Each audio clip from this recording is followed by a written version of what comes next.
दुसरा संसार नाही बरं. आणि या जन्माला येणं आणि मरणं या संसार जर सफल करायचा असेल तर काय करावं लागेल? त्याच्यामध्ये हरिनामाची पेरणी होणं गरजेचं आहे. जोपर्यंत हरिनामाची पेरणी होत नाही तोपर्यंत संसाराला आलेल्याचं सार्थक होणार नाही. म्हणून म्हणतात सद्गुरू वाचून सापडे ना सोय ठरावे ते पाय आधी आहे. जोपर्यंत आपण सद्गुरूंना शरण जात नाही तोपर्यंत जन्माला आल्याचं सार्थक होणार नाही. गुरु हा परमात्मा परिशुद्ध म्हणजे गुरुच हा भगवंत आहे. इतर ठिकाणी जायची गरज नाही. सद्गुरू हेच भगवंत आहे.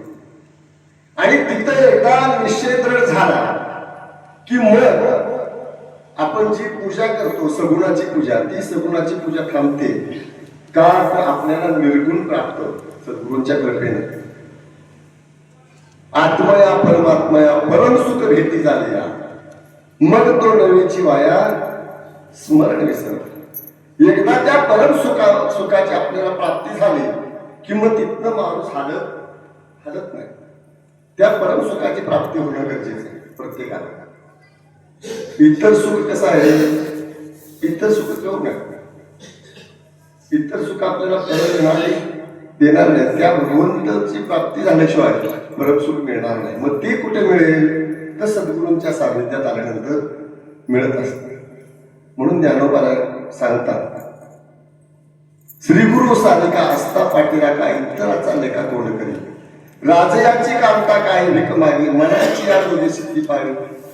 आपल्याला एवढे मोठे श्रीमंत सद्गुरू मिळालेले असताना मग इतरांसाठी काही गरज आहे.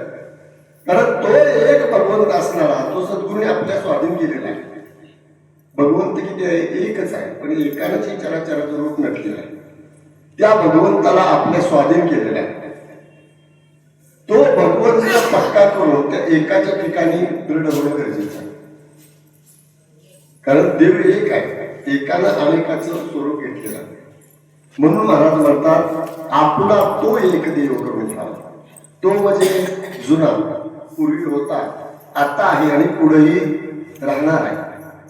तो हजर आहे. बरं हजर आहे म्हणून आपण इथं बसलो. हजर नसता तर बसलो नसतो नाही. एकदा का त्याची गैरहजेरी लागली की काय करावं लागतो? गैरहजेरी लागल्यावर बाबा सांगतात नाही का भीतीला टिकवून ठेवावं लागतं. गैरहजेरी लागल्या बरं आणि तो हजर आहे तोपर्यंत जर त्याचं चिंतन केलं तरच या मनुष्य देहात आलेलं संसारात आलेलं सार्थक होईल. म्हणून महाराज म्हणतात श्रीगुरु सारिका असता पाठीरा का इतराचा लेखा कोण करेल. राजयाची कांता काय भीक मागी मनाची या दोघी सिद्धी पाहिजे. आपण इच्छा करू ती आपल्याला प्राप्त होईल. कधी? सद्गुरूंच्या विश्वास ठेवून लागल्यानंतर. बरं कारण आपण कल्पतरूच्या झाडाखाली बसलोय. ते झाड कसलं आहे? कल्पतरूच आहे. तुम्ही जी इच्छा केली ती पूर्ण होणार आहे. पण इच्छा कशी असायला पाहिजे? एक जण असं प्रवासात निघाला आणि सहज एक झाड तो त्या झाडाच्या सावलीला बसला. ते झाड होतं कल्पतरू. कल्पना पुरवणार जी आपण कल्पना करू ती पूर्ण होणारं झाड होतं. पण ह्याला सहज फिरत गेलेला असताना भूक लागली आणि त्याने विचार केला या ठिकाणी जर थोडंसं जेवण मिळालं असतं तर कल्पना केली. कारण कल्पतरूचं झाड होतं त्याच्या खाली बसलेला होता. कल्पना केल्याबरोबर पंचपक्वानाचं ताट होणार. पंचपक्वानाचं ताट आलं. पंचपक्वानाचं भोजन मिळालं. भोजन खाल्ल्यानंतर वाटलं आता भोजन भरपूर झालेलं आहे. आता इथे विश्रांतीला थोडंसं जागा मिळाली तर बरं. तेवढ्यात लगेच पलंग सुद्धा हजर झाला. कारण कल्पतरूच्या झाडाखाली बसला होतो. जी कल्पना करेल ती पूर्ण होत होती. त्या कल्पतरूच्या झाडाखाली बसला. त्यानं निद्रास्त त्या पलंगावर झोपला. झोपल्यानंतर विचार केला आपण जी बोलू ते घडते. म्हणजे इथं भूतभीत नसेल तर इच्छा केली त्या ठिकाणी भूतानं त्याला झळकून टाकला. म्हणजे ज्या क्षेत्रामध्ये आपण बसलो त्या क्षेत्रामध्ये विचार सुद्धा तसेच असायला पाहिजे. विचार सुद्धा कसे असायला पाहिजे? तसेच असायला पाहिजे. म्हणजे आपण या सद्गुरूंच्या सानिध्यामध्ये कल्पतरूच्या झाडाखाली बसलोय. इथं येऊन जी तुम्ही इच्छा कराल ती पूर्ण होणार. पण कधी होणार? सद्गुरूंच्या विचाराप्रमाणे सद्गुरूंच्या म्हणण्याप्रमाणे वागल्यानंतर, कारण सद्गुरूंनी सगळे नियम आपल्याला घालून दिलेले आहेत. कारण अगोदर स्वतः करून तेच नियम आपल्याला सुद्धा सांगितलेले. त्यांनी स्वतः त्या वाटेवर गेले. गुरुनिष्ठा काय असती ती आपल्याला त्यांनी सांगून दिलेली आहे. गुरुनिष्ठा म्हणजे काय, सद्गुरूंच्या निष्ठा केल्यानंतर काय फळ मिळतं. कारण बाबांनी एवढी मोठी देश सेवा केली आणि देश सेवा करून त्यांनी परत परमार्थामध्ये येऊन रुजू झाले. परमार्थ सुद्धा एवढा चोख आणि नेक केला आणि ते त्या पदाला पोचले. कुठल्या? सद्गुरु पदाला पोचले. कारण ज्या पदाला भगवंत पोचले त्या पदाला सद्गुरु जाऊन पोचले. कारण बाबा नेहमी आम्हाला सांगायचे, कारण सद्गुरूंच्या जवळ कर्तुम अकर्तुम अन्यथा कर्तुम शक्ती असते. सद्गुरू काय करत आहेत? गुरु हा काळाशी दंडन, गुरु हा करीत असे खंडन नाना परी पापाचा, गुरु हा सुखाचा सागर, गुरु हा प्रेमाचे आगर, गुरु हा धैर्याचा डोंगर कदा काळी डळमळ. सद्गुरू कसे असतात? धैर्याचा डोंगर असतात. कधी सुद्धा डळमळत नाही. कारण गुरुनिष्ठा काय असते ते बाबा नेहमी आपल्याला सांगायचे. मिलिटरीत असताना बाबांच्यावर अनेक प्रसंग आले नाही, पण सद्गुरूंच्या निष्ठा होता. सद्गुरूंचा फोन आल्याबरोबर म्हणजे मेसेज आल्याबरोबर बाबा हाय त्या ठिकाणी सगळं सोडून सेवेला हजर व्हायचं. आज आमच्या लोकांना गुरुपौर्णिमा आली ही सांगायला लागते नाही. गुरुपौर्णिमेला खरं म्हणावं लागतं. कारण एखाद्याला म्हणलं अरे बाबा गुरुपौर्णिमा आहे, गुरुपौर्णिमा नाही म्हटल्या रोप लावायची शिल्लक आहे, झाली तर बघू. म्हणजे ही आमची निष्ठा गुरुची. कसं गुरु आपलं काम करणार? बाबा मिलिटरीतनं दंडोबत महाराजांचा मेसेज आल्याबरोबर बाबा सेवेला हजर व्हायचे. पण तिथं त्यांचं कार्य सगळं चालू असायचं. कुठलं? मिलिटरीमध्ये लढाई चालू असताना ज्या वेळेला बाबा आले त्यावेळेला पाठीमागे लढाईमध्ये 7 दिवस बाबा दंडोबत महाराजांच्याकडे कार्यक्रमाला आल्यानंतर 7 दिवसाची हजेरी बाबांची तिथे लागली. कुणी लावली असेल? हे सद्गुरू करू शकतात. म्हणून म्हणतात गुरु हा सुखाचा सागर, गुरु हा धैर्याचा डोंगर कदा काळी डळमळ, गुरु हा खाली ज्ञानांजन, गुरु हा दाखवी निजधन, गुरु हा सौभाग्य देऊन गुरु हा सौभाग्य देऊन स्वात्म बोधी नांदे. गुरु हा आपल्यामध्ये असणारं निजधन, निज ठेवा, निजबोध याची आठवण करून देतात. आपल्याजवळ तो भगवंत प्राप्त आहे, पण लक्षात आहे का? ते सद्गुरू लक्षात आणून देतात आणि त्या ठिकाणी पक्क करतात. आत्मबोधे नांदवी. कारण आत्मबोध प्रत्येकाला होणं गरजेचं आहे. जोपर्यंत आत्मबोधाची प्राप्ती होत नाही तोपर्यंत मनुष्य देहाला गेले ते सार्थक होणार नाही. आणि एकदा का आत्मबोध झाला की मी आणि समोरचा बसलेला एकच आहे याची अनुभूती येत असते नाही. मी तू हा विचार विवेकी शोधावा, गोविंदा माधवा याच गेली. मी आणि समोर बसलेला तो एकच आहे. कारण चराचरामध्ये तो भगवंत आत्मरूपानं हजर आहे नाही, आत्मरूपानं हजर आहे. म्हणून आत्मप्रचिती येणं गरजेचं आहे. आणि ती फक्त सद्गुरूंच्या शिवाय येऊ शकत नाही. म्हणून या ठिकाणी माऊली म्हणतात, श्रीगुरु सारिका असता पाठीराखा, इतराचा लेखा कोणतरी, राजयाची कांता काय भीक मागे, मनाची आजोगी सिद्धी पाहे, कल्पतरू तळवटी जो कोणी बैसला, काय येऊनी त्याला सांगा. मगाशी सांगितल्याप्रमाणे कल्पतरूच्या झाडाखाली बसलेल्याला काही सुद्धा ओढून पडत नाही. बऱ्याच लोकांनी, आमच्या साधकांनी अनुभव घेतलेला, प्रत्येकाने अनुभव घेतलेला. आम्ही सुद्धा इथं बोलतोय म्हणजे अनुभव घेतलेला आहे. सद्गुरूंनी जे जे सांगितलं त्याप्रमाणे वागणूक केल्यामुळे काहीतरी थोडासा पण लाभ होत असतो. म्हणून सद्गुरूंच्या शब्दावर विश्वास ठेवून जर आपण वाटचाल केली तर आपलं जीवन कृतार्थ झाल्याशिवाय राहणार नाही. आणि या ठिकाणी ते बसलेले आहे. कधी बी येऊन तुम्ही त्यांच्याजवळ तुमचं म्हणणं मांडा, ते म्हणणं 100% सिद्ध झाल्याशिवाय राहणार नाही. कारण इथं शक्य आहे. बाबा आता नसले तरी बाबाचं तत्व आता आहे. कारण गुरु हे तत्व आहे. गुरु ही मूर्ती नव्हती. आपण म्हणतो गुरुची मूर्ती गेल्यानंतर सद्गुरू गेले. सद्गुरू कुठेही जात नाही. कारण गुरु हे तत्व आहे. भगवंत हे तत्व आहे. त्या तत्वाची फक्त प्राप्ती प्रत्येकाला होणं गरजेचं आहे. त्या तत्वाची प्राप्ती करून घेणं गरजेचं आहे. कारण नाम हे अनिर्वाच्य साधन आहे. नाही सद्गुरू त्या भगवंताला भक्ती प्रेम मिळण्यासाठी वाचेचं साधन आहे रामकृष्ण हरी. पण अनिर्वाच्य जे साधन आहे ते साधन प्रत्येकाला मिळणं गरजेचं आहे. म्हणून आत्मबोध देणारा सद्गुरू प्राप्त असावा. सद्गुरू हा परंपरेत असावा. नाही कारण आपली परंपरा जी आहे ती पूर्वी चालत आलेली आहे. आदिनाथ गुरु सकळ सिद्धांचा मच्छिंद्र तयाचा मुख्य शिष्य मच्छिंद्राने गोड गोरक्षाशी केला गोरक्ष वळला गहिनी प्रती गहिनी प्रसादे निवृत्ती दाता ज्ञानदेवा सार चोजई. कारण ज्ञानदेवापर्यंत ती परंपरा आपली येऊन पोचलेली आहे. ज्ञानदेवाच्या नंतर पूर्वी अशी परंपरा ती एक गुरु आणि एक शिष्य. ही पूर्वीची परंपरा होती. एक गुरु आणि एक शिष्य.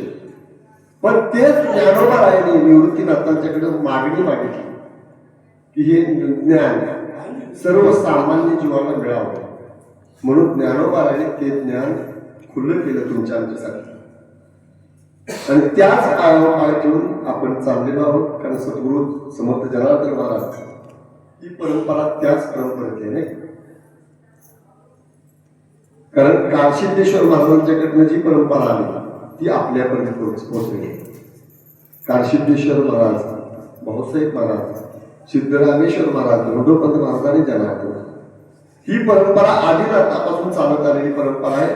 या परंपरेचं आपण पायी होणं गरजेचं आहे. आणि त्या परंपरेमध्येच फक्त आपल्याला आत्मबोधाची प्राप्ती मिळू शकते. कारण इतर ठिकाणी इतर परमार्थ भरपूर आहेत. परमार्थ इतर भरपूर आहेत. पण त्या ठिकाणी आत्मबोधाची प्रचिती येणार, प्राप्ती मिळणार नाही आणि प्रचिती सुद्धा येणार नाही. म्हणून परंपरेतल्या सद्गुरूला शरण जाऊन आपण सुद्धा सर्वांनी त्या सानिध्यात येऊन आपल्या जीवनाचं सार्थक करून घ्यायला पाहिजे.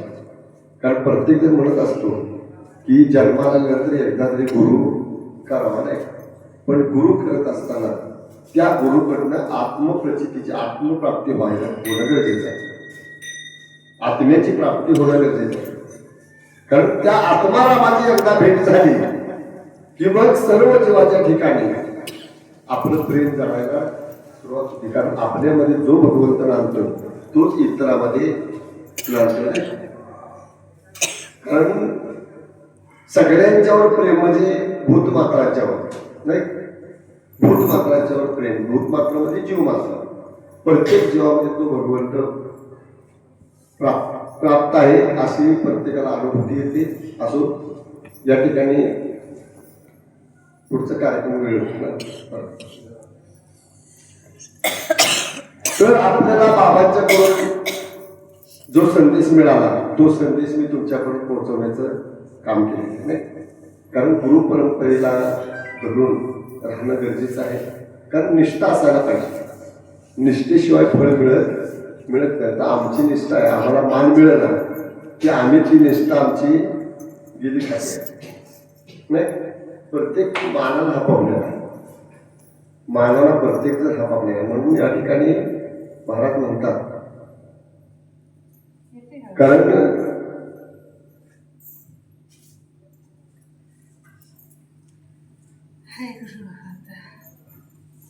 बाबा अहंकार शिकणार गुरु वचने भुतली पहाड माता भक्ती भिंतली बरवंट तिने मज मार्ग लागला चोखट का.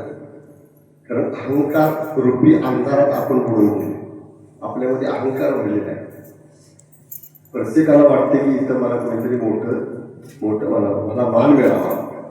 हा अहंकार जोपर्यंत आपल्याला राहायचा होत, हा अहंकार रूपी अंधार राहायचा होत नाही तोपर्यंत ज्ञानाचा प्रकाश पडणार नाही. ज्ञानाचा प्रकाश होणार. बाबा अहंकार शिकणार गुरु वचने फुटली पहाड त्या गुरुवचनाची पहाट फुटल्याशिवाय भक्ती आपल्याला प्राप्त होणार. भक्ती प्राप्त होण्यासाठी गुरुवचनाची पाठ आपलं गरजेचं आहे. माता भक्ती भेटली बरंतर तिने मज मार्ग लागला चोखटका नरहरी रामा गोविंदा वासुदेवा. त्या भगवंतापर्यंत पोहोचण्याचा मार्ग तोपर्यंत मिळणार नाही. ह्या गोष्टी घडल्याशिवाय अहंकार रहित झाल्याशिवाय त्या भक्तीचा मार्ग आपल्याला सापडणार नाही. सद्गुरूंच्या सानिध्यात आल्यानंतर अहंकार नसायलाच पाहिजे. प्रत्येक जण आपण कशासाठी आलोय, आपल्याला एक सेवा करायची आहे. या ठिकाणी आल्यानंतर सद्गुरूंच्या दरबारात आल्यानंतर सेवा हा कारवंता ओळख म्हणून या सोबता जावेच पाहिजे. सेवेचा दारवंता ओलांडल्याशिवाय तुम्हाला पुढची वाटचाल घडणार नाही. त्यासाठी सेवा महत्वाची आहे. इथं आल्यानंतर प्रत्येक जण आपण त्या सद्गुरूंच्या दरबारात सेवक आहोत. हे काम करायचं. प्रत्येकानं दिसेल ते काम जर केलं माझं म्हणून आपलं म्हणून तर या ठिकाणी कुठलीच उणीव भासणार नाही. म्हणून प्रत्येकानं इथं आल्यानंतर अहंकार बाजूला ठेवून अहंकार जवळ येऊच द्यायचा नाही. अहंकाराचा वारा न लागो राजसा माझ्या विष्णुदासा भाविकाशी. अहंकाराचा वारा लावू द्यायचा. अहंकार एकदा आला की सगळा परमार्थ माती. किती तुम्ही परमार्थ केला तरी तो काय उपयोगाला येणार नाही. फक्त त्या भगवंताचं चिंतन आणि सेवा एवढ्याच दोन गोष्टी प्रत्येकाने करायचे. एवढेच हात जोडून विनंती आहे. प्रत्येकाने इथं आल्यानंतर कुणी सुद्धा आपलं मोठेपण करण्यासाठी मानमर्यादा मागण्यासाठी कुणी येऊ नका. फक्त इथं आल्यानंतर सेवा म्हणजे सेवा, नित्यनेम आणि सेवा ह्या दोन गोष्टी सगळ्यांनी करूया.